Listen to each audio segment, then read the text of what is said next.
Welcome back, family. This is your boy ED. For all you smart and intelligent folks out there, listen, that just simply means Ed. I'm back with another one. Today's episode is entitled, What are the responsibilities of a project manager? Again, what are the responsibilities of a project manager? Look, I'm going to be honest with you, family. As a project manager, you're responsible to be the captain of your ship. Oh, I like that. So you have to steer projects towards success. So you know I want to give you 7 points, and after that 7 points, we're out. Here we go. Point number one. You know, my favorite, communication. What? Yeah, communication and stakeholder management. See, one thing about having communication and stakeholder management, it creates it fosters a clear and consistent communication as far as across stakeholders. What does that mean, ED? By providing regular updates on the project status with regards to risk, with regards to budget, with regards to schedule, and overall just the achievements that you're accomplishing along the way. You can't forget about that. A lot of times we get so caught up in our work, family. I remember there was a time when uh, I was so focused on the outcome, the end result, that, well, I should say that the end outcome, that I didn't take the time to celebrate. And when I was running this project was a very unique project. It had a lot of I had a lot of issues, when I received the project, as well as I was leading the project. And when we made it through, oh boy, it was so exciting. It was so, watch this. It was so. What's the word I'm looking for? No, I'm just messing with you, fam. No, but honestly, it was super exciting, and reason why it was super exciting is because of the fact that we were able to push through. That we just didn't put our head in the sand and say, well, it would pass over. No, we actually took action. We continually to find solutions, and anytime you get the chance to work with a team that are looking, watch this, focusing on more of the solutions than the actual problem, and finding all the reasons why it won't work, this is a team you want to work with consistently over and over again if you can. Let's go to part two, or I should say, point number two of the 7 points: planning and organizing. Listen, family, you know the motto. You've heard it before. If you fail to plan, then you plan to fail. Again, I'll say that if you fail to plan, then you plan to fail. See, the importance of planning and organizing, that is a key skill set of a project manager. Having the ability to organize all this various data, people, all these things are just coming at you. And so being able to outline the resources, outline timelines, making sure the tasks are aligned on what the actual project is, because sometimes we'll have a tendency to put some tasks in there that are definitely irrelevant to the project, but it looks like we're getting something done when it's not really helping the outcome of this project. So being able to plan and organize efficiently and effectively will make you have success in a project. Point number two, leading a project team. Now, you see, I didn't say managing. You know how I feel about managing versus leading. Um, Reason why I say leading the project team is because you are their tour guide. Watch this. Have you ever went on a tour? And I remember we went on the vacation, and there was this the guy picked us up in it was a bus. It was a group of us. I mean, it was probably 30 or 40 people.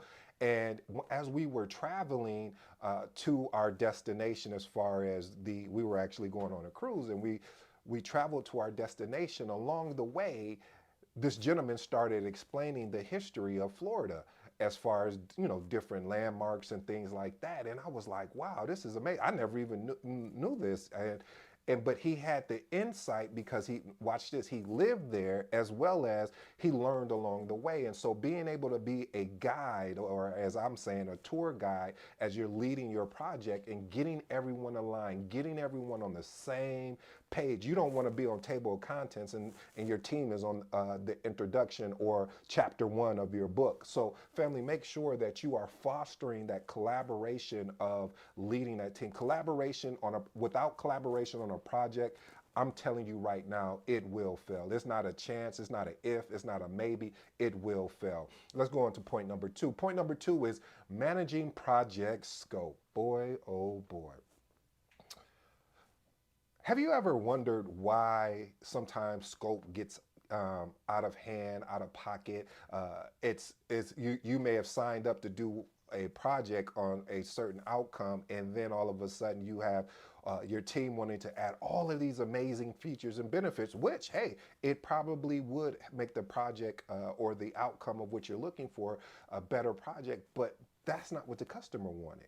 And if that's not what the customer wanted, we need to deliver on what the customer wanted. Now, we can give some recommendations, but first, let's get this taken care of. Let's get a firm grip on our scope. Let's lock it in. Let's document it, because if we're not documenting and managing our scope effectively, we'll have scope creep. We can even have gold plating. Our customer can even want to start adding things on and doing certain things that is not effective for the project. So family, you have to take a firm stance when it comes to the scope. Now, if they want to change the scope, then we need to follow the change process effectively. And everybody's change process, or the CAB, which is the change management board, is all, they're all different.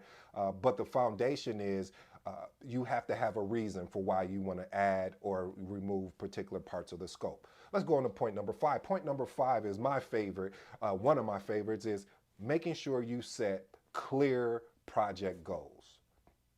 Let me explain how this works. When you set an expectation, there's no reason why you will get frustrated. No, that's not it, ED. Okay, here we go.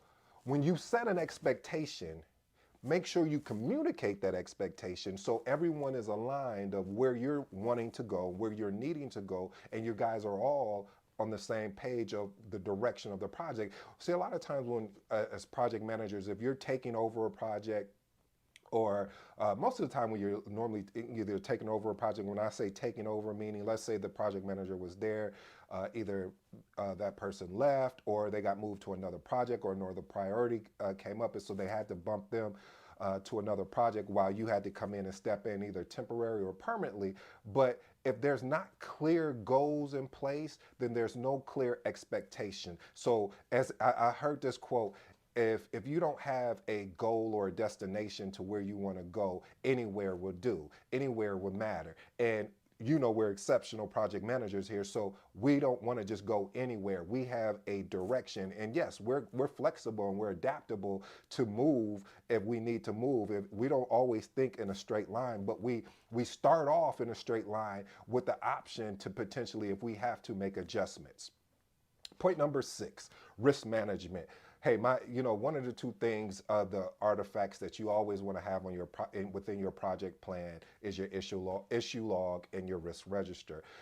These are two big important artifacts, because you want to be able to track risk effectively by ensuring that you have risk responses, both internal and external, as well as outlining potential risk. And I mean, you can get really creative with this, because you never know that creative risk that you were thinking of that maybe potentially happen. It may actually happen on your project, and now this risk has become an issue. And when it becomes an issue, you want to make sure that you have an effective plan in place to take care of that particular risk.